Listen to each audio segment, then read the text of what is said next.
जय हिंद दोस्तों, मैं हूं आपका दोस्त अल्फा शेरा और एक बार फिर से आप सभी का वेलकम करता हूं आपके अपने ही चैनल पर। दोस्तों, आज इस वीडियो में आपसे बात करूंगा भारतीय सेना के अंदर अग्निपथ अग्निवीर स्कीम के बारे में। आप सभी जानते हैं कि जो अग्निवीर का पहला बैच है वो इस साल अभी आउट होने वाला है।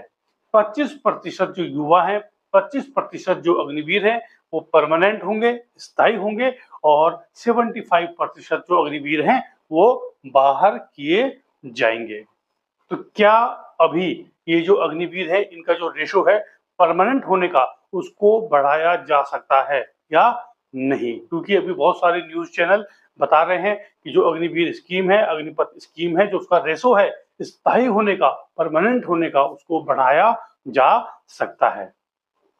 ठीक, इस साल दोस्तों अभी क्या है, लास्ट में क्या है, जो अग्निवीर का फर्स्ट बैच है वो उसके 4 साल पूरे हो रहे हैं और 4 साल बाद क्या है, मान लीजिए 100 अग्निवीर हैं तो उसमें से 25 अग्निवीर तो क्या है परमानेंट हो जाएंगे आगे की नौकरी के लिए। लेकिन जो 75 अग्निवीर हैं उनको बाहर कर दिया जाएगा और उनको कोई पेंशन, कोई एक्स आर्मी का बेनिफिट नहीं मिलेगा। अब सरकार के द्वारा या फिर अन्य जो राज्य सरकार हैं उनके द्वारा क्या है, ये घोषणा की जा रही है कि जो अग्निवीर हैं उनको रिटायर्ड आने के बाद, मतलब 4 साल पूरे होने के बाद उनको अलग-अलग फोर्सेज में या अलग-अलग विभाग जो हैं, डिपार्टमेंट हैं, उनमें क्या है, उनके लिए आरक्षण रखा गया है। जैसे एसएससी-जीडी, दिल्ली पुलिस, राज्य पुलिस और भी काफी सारी जो विभाग हैं उनके अंदर क्या है, अग्निवीरों के लिए क्या है, आरक्षण रखा गया है। सरकार चाहती है, जो हमारी सरकार है वो इस समय चाहती है कि जो अग्निवीर हैं उनको 4 साल से ज्यादा ना बढ़ाया जाए, मतलब वो 4 साल के लिए ही सेवा करें। सरकार की मंशा सिर्फ यही है कि जो अग्निवीर उन्होंने लागू की है स्कीम, 25% परमानेंट और 75% बाहर, वही स्कीम जारी रहे।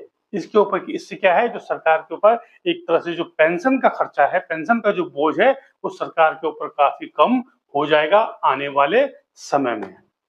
लेकिन जो फोर्सेस हैं, जो हमारी बेल्ट फोर्सेस हैं, वो क्या चाहती हैं? अभी हाल में ही भारतीय नौसेना यानी कि इंडियन नेवी ने एक सुझाव दिया है कि 75% अग्निवीर जो है वो परमानेंट होने चाहिए और 25% चलो आप जब बोल रहे हो तो बाहर कर सकते हैं, लेकिन 75% जो अग्निवीर हैं उनको परमानेंट करो। उसके बाद जो एयरफोर्स है, एयरफोर्स ने कहा है कि कम से कम 50% जो है अग्निवीर वो स्थायी होने चाहिए। आर्मी तो खैर बोलेगी नहीं, ठीक है ना, क्योंकि आर्मी के अंदर कोई अभी वैसा जनरल शेम मानेकशॉ जैसे क्या है, कोई जनरल है ही नहीं, कोई अधिकारी है ही नहीं कि जो नीचे जो लेवल है, जो जवान है उसके लिए लड़ाई लड़ सके। तो अभी नौसेना और एयरफोर्स ने ये अपनी बात रखी है और ये बात आगे पहुंचाई है कि भाई ये जो आने वाले समय में है, जो सेना है, जो हमारी एयरफोर्स है, जो हमारी नौसेना है, उसके अंदर जो टेक्निकल काम है उसमें अनुभव की बहुत बड़ी क्या है, एक आवश्यकता होती है या अनुभव बहुत काम आता है। और जब 4 साल बाद जो हम सिखा रहे हैं भाई, एक एक लड़के को भर्ती करना और उसके बाद 4 साल तक क्या है उसको फौज की एक्टिविटी सिखाना, उसको काम सिखाना और उसके बाद जब उसने काम सीखा और वो बाहर हो गया, तो जब वो बाहर हो गया तो फिर से वही काम, फिर हम अग्निवीर भर्ती करेंगे, फिर उस काम को सिखाएंगे। तो इसमें क्या है, समय, मेहनत और जो पैसा है वो पूरी तरह से क्या है, वो बर्बाद हो रहा है। लेकिन कहीं ना कहीं जो इफेक्ट है, जो हमारी सेना है, जो हमारी फोर्सेस हैं, जो उसकी कैपेबिलिटी है, जो उसकी शक्ति है, उस पर भी इसका असर दिखाई दे सकता है। दिखाई दे सकता नहीं, दिखाई देगा। और ये बातें क्या है, आपको आने वाले समय में धीरे धीरे दिखाई देंगी। जैसे कि अभी आपको पता है पूरे विश्व के अंदर क्या है, एक युद्ध का सिनेरियो बना हुआ है, कहीं ना कहीं अभी लड़ाई छिड़ी हुई है। रशिया यूक्रेन देखिए कितने सालों से लड़ रहे हैं, अब ईरान अमेरिका भी लड़ाई लड़ रहा है। तो अगर ऐसा सिनेरियो अगर कभी इंडिया में पैदा होता है और ये जो अग्निपथ स्कीम है ये ऐसे ही चलती रही, तो कहीं ना कहीं जो हमारी सेना है वो उसके ऊपर क्या है, इफेक्ट जरूर पड़ेगा। ये खत्म तभी हो सकती है जब क्या है, हमारे जो तीनों सेना है उनके जो उच्च अधिकारी हैं इस पर अपनी आवाज उठाएं और अपनी बात आगे रखें। अब एक रक्षा मंत्री है, एक पॉलिटिशियन है, उसको सेना के बारे में कोई जानकारी नहीं है, उसको जो हम बताएंगे वही उसको पता होगा। हमसे मतलब जो हमारे अधिकारी बताएंगे।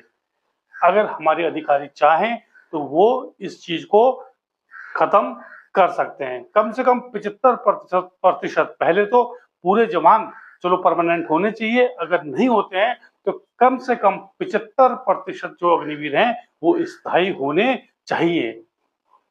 कम से कम 75% जो अग्निवीर हैं वो स्थायी तो होने ही चाहिए। तभी क्या है, एक सेना का जो बैलेंस है वो बना रहेगा, क्योंकि जो सेना की नौकरी है उसमें जो अनुभव है वो बहुत मायने रखता है। अनुभव, एक्सपीरियंस, जैसे जैसे आदमी पुराना होता है उसको काम करने का तरीका, काम करने का उसका जो ढंग है वो अपने आप ही बदलता जाता है, क्योंकि वो क्या है, अनुभव से चीजें सीखता है। तो ये जो अग्निपथ स्कीम है सरकार के द्वारा कोई भी अभी बात नहीं रखी गई है।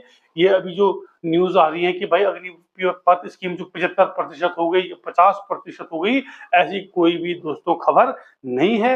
ये सिर्फ जो इंडियन नेवी है और इंडियन एयरफोर्स है उसने एक बात रखी है कि ये होना चाहिए। बाकी जो फैसला है वो सरकार को ही करना है और वही फैसला क्या है, मान्य भी होगा। लेकिन सरकार का इसमें अभी कोई भी सरकार कहीं भी नहीं चाहती है कि जो अग्निवीर है उसको आगे मतलब बढ़ाया जाए, जो रेशो है इसका परमानेंट होने का, क्योंकि सरकार को क्या है, इसका नुकसान है सिर्फ पेंशन का, बाकी कोई नुकसान नहीं है। सरकार अपना बोझ है ना, अपना जो पेंशन का बोझ है उसको कम करने के लिए क्या है, ये अग्निवीर जो स्कीम है उसके फायदे गिना रही है कि जो इससे हमारी सेना है वो युवा रहेगी, जवान रहेगी, यंग रहेगी। ऐसा कोई भी मतलब इसका जो निराधार है, जो सेना के बड़े बड़े जनरल हैं, जनरल बख्शी और भी है ना, जनरल यशमोर कई बार बोलते आए हैं कि ये जो स्कीम है इस कहीं ना कहीं जो इसका प्रभाव है ये क्या है, सेना को कहीं ना कहीं कमजोर कर रही है। अब जो नहीं जानता है सेना को, जिसने सेना के अंदर सर्विस नहीं की है, अगर वो बोलेगा नहीं जी बहुत अच्छी स्कीम है, इससे तो रोजगार मिल रहा है और हर जो आदमी है वो बंदूक चलाना सीख रहा है, तो हर आदमी बंदूक चलाकर अगर बंदूक चलाएगा वो सीखकर क्या करेगा जब उसको सेना की टैक्टिक्स ही नहीं पता होगी। ठीक है, तो ये बहुत सारी जो चीजें हैं सरकार को क्या है, कहीं ना कहीं इसके ऊपर एक सोचना चाहिए कि नहीं भाई, जो हमारी इंडियन आर्मी है उसको, जो हमारी फोर्सेस हैं, जो हमारी मेन फोर्स है जिसने लड़ाई लड़नी है, उनको कम ना किया जाए बल्कि उसको और मजबूत और शक्तिशाली बनाया जाए, क्योंकि पूरे विश्व के अंदर क्या है, अभी एक तरह से लड़ाई का सिनेरियो बना हुआ है।